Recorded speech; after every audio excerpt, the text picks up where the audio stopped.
आज हम बात करने वाले हैं एक ऐसे काल्पनिक संघर्ष की जो सिर्फ 88 घंटे चला, लेकिन उसने मॉडर्न वॉरफेयर का चेहरा हमेशा के लिए बदल दिया। चलिए इसके हर पहलू को करीब से समझते हैं। देखिए, बीबीसी की ये लाइन सब कुछ बयां कर देती है। मई 2025, एक ऐसा वक्त जब दो न्यूक्लियर ताकतों के बीच पहली बार ड्रोन वॉर लड़ी गई। ये बस एक छोटी सी लड़ाई नहीं थी, इसने जंग के तौर तरीके ही बदल दिए। तो सवाल यह है कि आखिर ऐसा हुआ कैसे? तो इस पूरे मामले को समझने के लिए हम इसे कुछ हिस्सों में देखेंगे।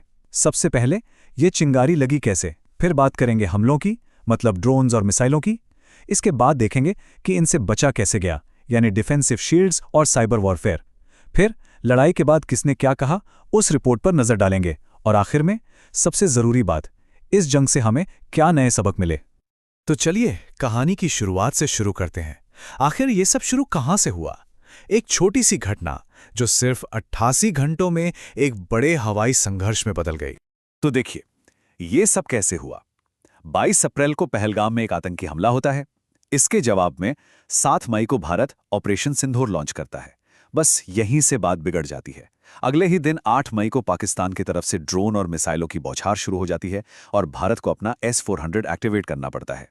फिर 10 मई को पाकिस्तान ऑपरेशन बुनियान उन मरसूस के साथ बड़ा पलटवार करता है। और फिर अचानक उसी दिन डिप्लोमेटिक बातचीत के बाद हॉटलाइन पर सीज फायर हो जाता है। मतलब कुछ ही दिनों में एक आतंकी हमले एक फुल स्केल एरियल वॉर में बदल गया। अब आते हैं इस लड़ाई के सबसे दिलचस्प हिस्से पर, हथियार। यहां हम बात कर रहे हैं ड्रोन्स और मिसाइलों की। दोनों तरफ से जो टेक्नोलॉजी इस्तेमाल हुई, उसने साफ कर दिया कि अब जंग के नियम बदल चुके हैं। दोनों तरफ से जो ऑपरेशन हुए उनके मकसद भी अलग अलग थे।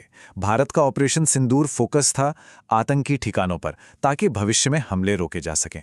वहीं पाकिस्तान का ऑपरेशन बुनियान उन मरसूस एक सीधा जवाब था, इंडियन मिलिट्री बेस, एयरफील्ड्स और लॉजिस्टिक्स को निशाना बनाते हुए।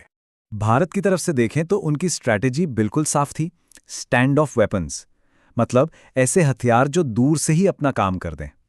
ब्रह्मोस, स्काल्प मिसाइलें, हैमर बॉम्ब्स और हाँ, कामिकाजे ड्रोन्स जैसे IAI हरोप और वॉमिट। Su-30 MKI और राफेल जेट्स ने इन हथियारों को लॉन्च किया ताकि पायलट्स को खतरे के पास भी न जाना पड़े। और जवाब में पाकिस्तान ने क्या इस्तेमाल किया? उनके JF-17 thunder fighter jets action में थे, साथ में CM-400 AKG एंटी रेडिएशन मिसाइलें। लेकिन गेम चेंजर थे ड्रोन। तुर्की के सोंगर और UHA-3 ड्रोन्स की भारी तादाद में तैनाती की गई। इसके अलावा फतेह-2 मिसाइल सिस्टम और लंबी दूरी की PL-15 मिसाइलें भी थीं। एक टेक्नोलॉजी जो दोनों तरफ से खूब इस्तेमाल हुई वो थी लॉइटरिंग म्यूनेशन। इसको आप कामिकाजे या सुसाइड ड्रोन भी कह सकते हैं। ये बड़ा कमाल का हथियार है। ये पहले टारगेट के ऊपर जाकर हवा में मंडराता रहता है, इंतजार करता है और सही मौका मिलते ही बूम। ये ड्रोन और गाइडेड मिसाइल का एक डेडली कॉम्बिनेशन है जिसने जंग के मैदान में सब कुछ बदल दिया। तो ये तो हुई हमले की बात, लेकिन जैसा कि कहते हैं, हर एक्शन का एक रिएक्शन होता है, हर हथियार का एक तोड़ होता है। अब देखते हैं कि इन हमलों से बचने के लिए यानी डिफेंस में क्या क्या हुआ, हवा में और साइबर स्पेस में। और जब डिफेंस की बात आती है तो सबसे बड़ा सवाल खड़ा हुआ भारत के सुदर्शन चक्र एयर डिफेंस शील्ड पर। खासकर जो नया S-400 सिस्टम शामिल किया गया था, वो कितना कारगर साबित हुआ, ये एक बहुत बड़ी बहस का मुद्दा बन गया। इस पर देखिए, 3 अलग अलग बातें सामने आईं। भारत का कहना था कि S-400 आकाश और बराक 8 सिस्टम ने मिलकर अमृतसर और जम्मू में सैकड़ों ड्रोन और मिसाइलें मार गिराईं, मतलब एक बड़ी कामयाबी।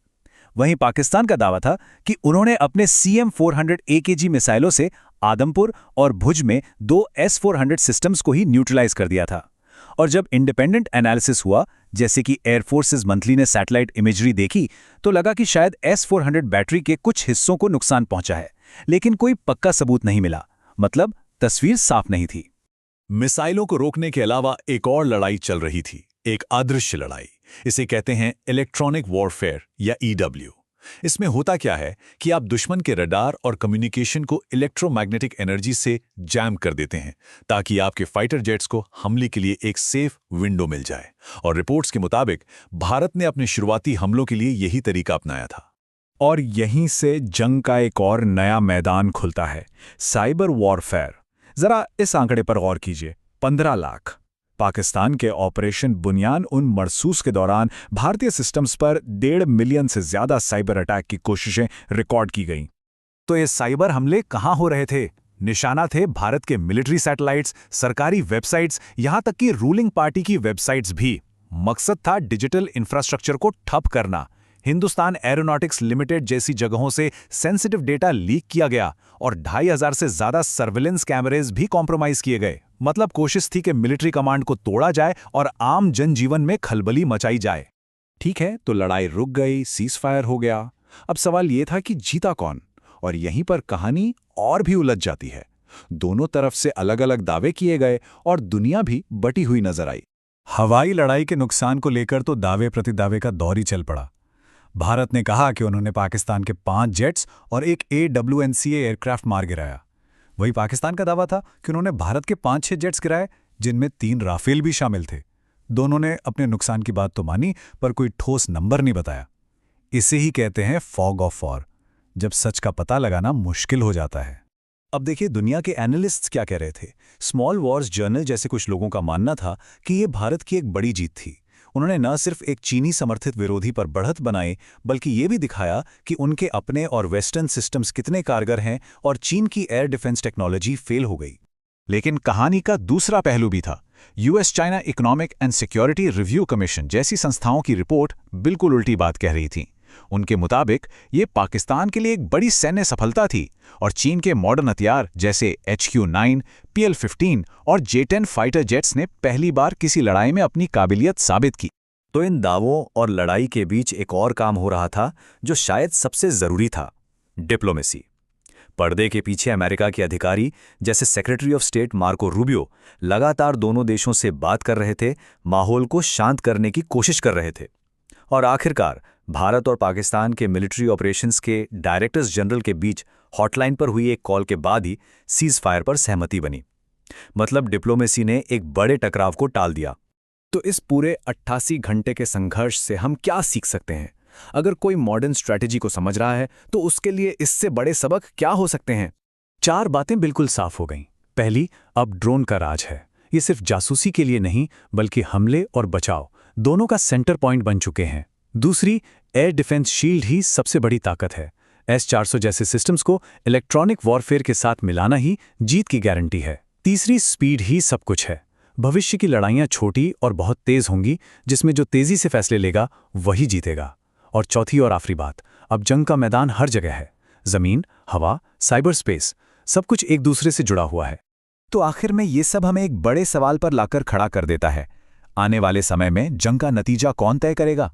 कॉकपिट में बैठा पायलट या फिर ड्रोन को उड़ाने वाला कोड? इसी सवाल के साथ आज का ये विश्लेषण यहीं समाप्त करते हैं।